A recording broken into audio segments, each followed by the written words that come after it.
بس اللي بيميز اللاين ده عن اي برودكت تانية للكيرلي ان هم عاملينه كمان انه فيه حماية من اشعة الشمس، ودي حاجة مختلفة وانا اول مرة اشوفها بصراحة، ولفتت نظري ان دي حاجة جميلة لان شعر الكيرلي اصلا بيتأثر جدا بالتراب والشمس والحاجات دي كلها.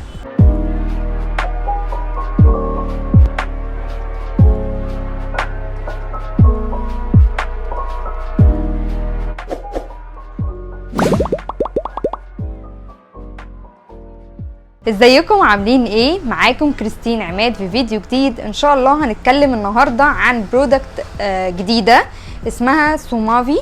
هم عاملين لاين كامل بالارجان اويل. تمام.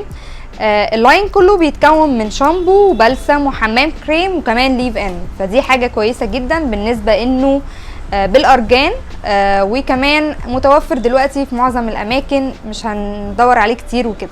هم عاملين بصراحة اللاين ده للناس اللي شعرهم مساميته منخفضة وبروتينه عالي، بس انا برشحه كمان للناس اللي محتاجة منتجات اكتر فيها ترطيب لشعرهم، بالذات الحمام الكريم بتاعهم. فخلونا تعالوا بالترتيب كده هنجرب حاجة من عندهم علشان تشوفوا الريزلت على شعري وشكلها عامل ازاي. انا طبعا قبل ما اطلع معاكم الفيديو ده كنت استخدمتهم لمدة شهر كامل عشان اشوف يعني نتيجتهم على شعري. اول استخدام دايما مش بيكون صح مثلا وهكذا.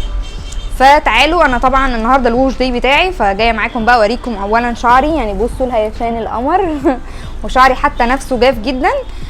كمان انه الاسبوع ده المفروض انه ماسك الترطيب بتاعي اللي هيتعمل الاسبوع ده. فتعالوا بينا نبدا بالمنتجات بتاعتهم. واول حاجه هنبدا بالشامبو. بس قبل ما نبدأ في اي حاجة ما تنسوش تعملوا سبسكرايب، وكمان تفعلوا خاصية الجرس عشان يوصل لكم كل جديد، وكمان تعملوا لايك على الفيديو. تعالوا بينا نبدأ بأول حاجة وهي الشامبو. اول حاجة خلوني اقول لكم مكونات الشامبو الاول ايه. مبدئيا بيتكون طبعا من المية ومن الارجان اويل وكمان زيت الجزر، وكمان زيت، مش زيت سوري، هو جرين تي اكسترا كمان، يعني شاي الاخضر، وفيتامين اي. وبعد كده بعض المكونات اللي مش فيها اي ولا سيليكون ولا سلفات ولا كحول ولا اي زيوت معدنيه. يعني السيت كلها او اللاين كله منتجاته كلها ما فيهاش اي حاجه بتضر الشعر، وكلها CG ابروفد. مبدئيا الشامبو احنا بنستخدمه طبعا عن فروه راسنا. انا بعرف الشامبو ده حلو او وحش ازاي لما مثلا بيكون في الوش داي بتاعي وانا بقالي اسبوع كامل ما غسلتش شعري وهبتدي اغسله، فابتدي اشوف انه مش بس الشعر بينضف، بشوف قدام عيني بعد ما بغسل شعري كده بحس بالنظافه. يعني بحس حتى ان فروه راسي ما هياش مدهننه، ما هياش فيها زيوت مثلا من خلال الاسبوع. طبعا اكيد الزيوت بتاعتي اتفرزت كلها، فبحس بده لما بلمس فروه راسي. فانا بما اني جربته وعارفه الملمس بتاع شعري بعد ما بغسل بيه، فانا هغسل بيه شعري وهرجع لكم على طول عشان اوريكم كمان فروه راسي بعد ما بتتغسل بتبقى عامله ازاي. دلوقتي بليت شعري وهبتدي بقى استخدم الشامبو. اولا عايزه اوريكم قوامه، هو مش تقيل، هو خفيف زي الميه شويه بس حلو اهو. وطبعا زي ما احنا عارفين ان الشامبو بيتحط على الفروه بس.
الشعر ووزعنا البلسم كويس على شعرنا، فانا دلوقتي هغسل شعري وهرجع لكم عشان نبتدي نشوف كمان حمام الكريم وهنوزعه ازاي على شعرنا.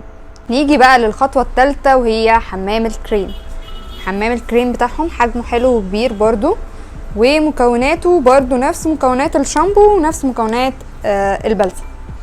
تعالوا اوريكم بقى القوام بتاعه للناس اللي بتحب مثلا ان هي كسلانه تعمل مثلا ماسك ترطيب او حاجه، فعايزه اقول لكم ان هو حلو جدا ان احنا نرطب بيه شعرنا، بالذات الناس اللي شعرها جاف جدا او ناشف قوي ومحتاج ترطيب كفايه.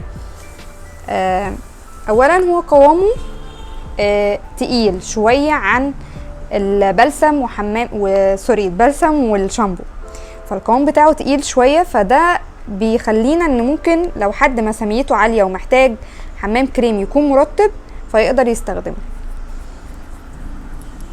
هنوزعه برضو على الشعر بعيد عن فروة راسه.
ودي حاجه مختلفه وانا اول مره اشوفها بصراحه، ولفتت نظري ان دي حاجه جميله لان شعر الكيرلي اصلا بيتاثر جدا بالتراب والشمس والحاجات دي كلها.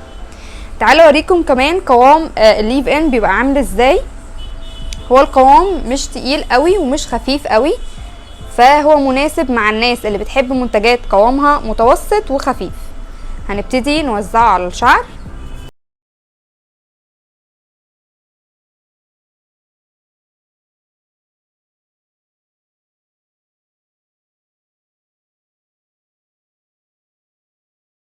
وزعت الليف ان كمان على شعري. دلوقتي بقى الخطوه اللي هعمل فيها الستايلينج.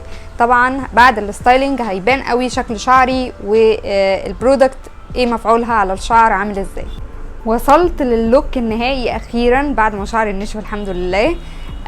تعالوا كده يعني اوريكم. بصوا لمعه شعري، حقيقي لمعه فظيعه، غير طبعا ملمس الشعر نفسه.